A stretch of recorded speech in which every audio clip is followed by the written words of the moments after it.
It's 10 p.m. Paris time. If you're just joining us, welcome to World Roundup. I am Jean-Emile Jamin, and these are your latest global headlines. Russia's latest offensive gains ground in Ukraine as thousands are evacuated in the northeastern region of Kharkiv. At the same time, Russian President Vladimir Putin replaces his defense minister, coming more than 3 years after the invasion of Ukraine began. Then Israel's impending Rafah offensive has drawn further condemnation, this time from Washington itself, with U.S. Secretary of State Antony Blinken warning the current strategy lacks a credible plan to safeguard Palestinian civilians. And voting is over in Spain's Catalonia regional elections, seeing the socialists ahead in a vote which can gauge the strength as well of the separatists led by fugitive leader Carles Puigdemont.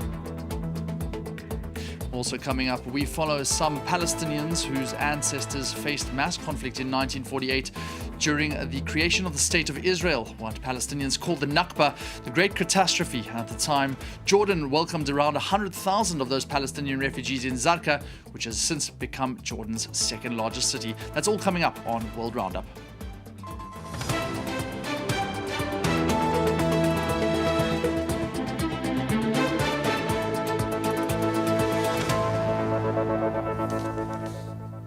A warm welcome back to World Roundup here on France 24.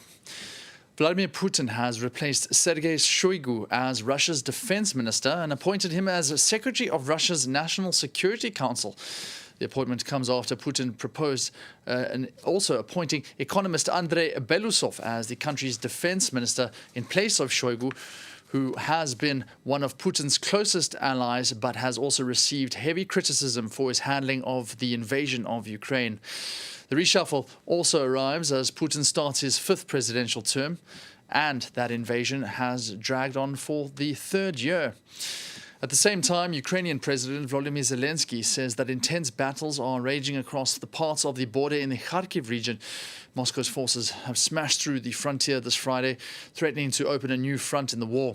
4,000 people have been forced to flee Greater Kharkiv, with the Russian invasion now focusing on the town of Vovchansk. Another 4 villages have been seized.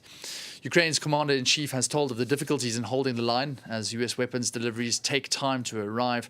Our correspondent in Ukraine, Emmanuel Shaz, earlier brought us the latest on the evacuations from Kharkiv.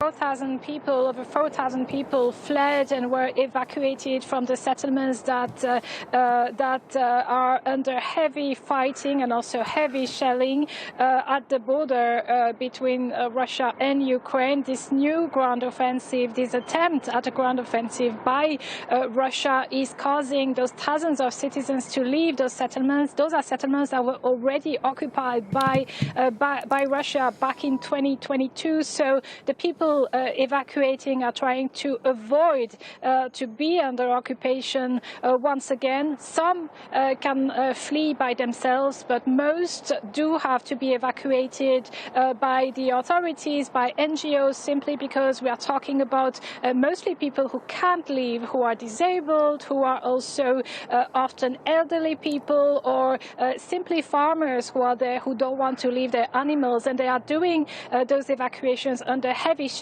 A colleague of mine, Francis Farrell from the Kyiv Independent, was in Vovchansk yesterday.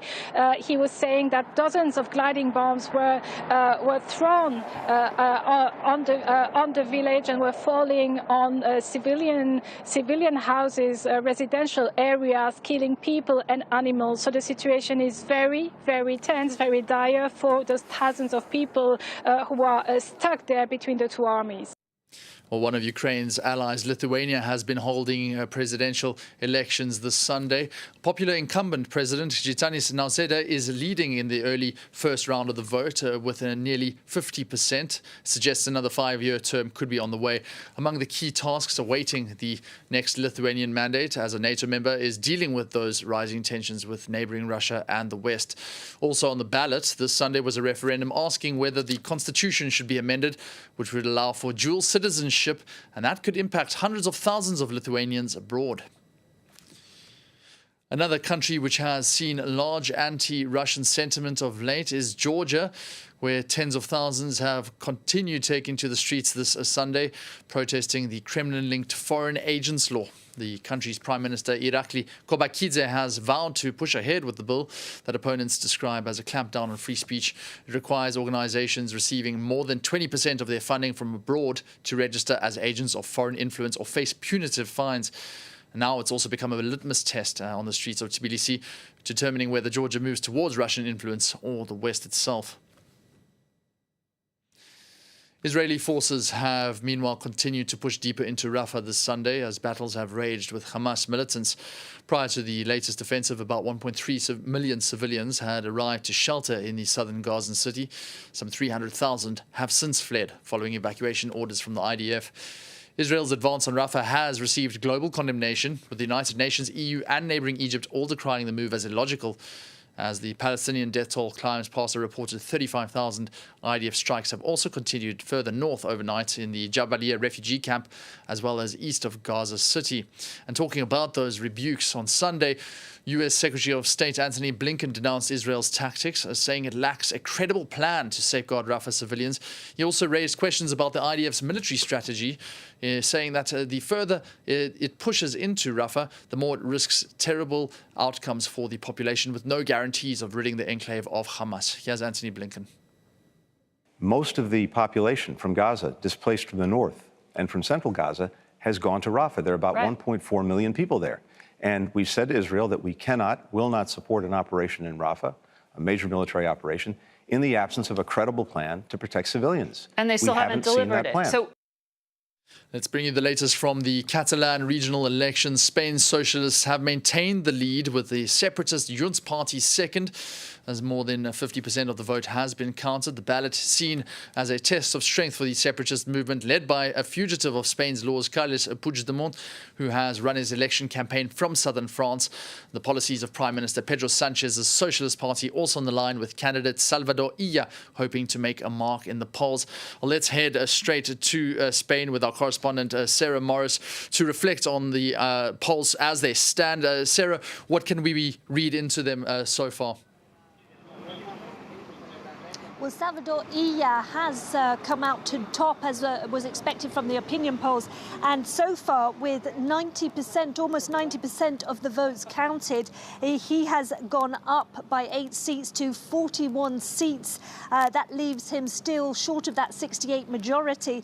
But it looks very much like he could form a three-way coalition if he can persuade the left-wing separatists, the Izquierda Republicana party, to join him. Now, Izquierda has dropped from being in the presidency. They've dropped and lost 13 seats. They now have 20 seats. And so essentially we might be looking at the socialists, the Catalan socialists, saying to Izquierda, back us, along with the left-wing party Comun Sumar, who have 6 seats. They might just be a seat short at the moment of that absolute majority of 68 seats in the 135-seater parliament. But it looks very much as if a separatist coalition might not make the numbers, because Junts, Carles Puigdemont, might have revived their fortunes. They've gone up since their early polling at the start of this campaign. But on 91% of the votes counted, they have 36. And if they were to do a deal with the left-wing separatists plus the smaller coup, they might not make the numbers looking at this count. And so for the first time, we might see in a decade that the separatists can't make it. Paradoxically, though, Salvador Illa, who is in this building, in the socialist headquarters behind me in Barcelona, he is meeting with his top team and at the moment has yet to come out and address the supporters tonight on the basis of this count. He might not be able to easily make it into the presidency, or at least if he does, he might be giving Pedro Sanchez, the socialist prime minister, some bad news, because we've already heard the threats from Carles Puigdemont. He says that his support in the Spanish Central Parliament could be withdrawn if Salvador Illa ends up in the Catalan presidency after tonight's vote. Quite an astounding threat there, Carles Puigdemont there. Sarah, thank you so much. And Sarah obviously will be coming to us later with more on those results.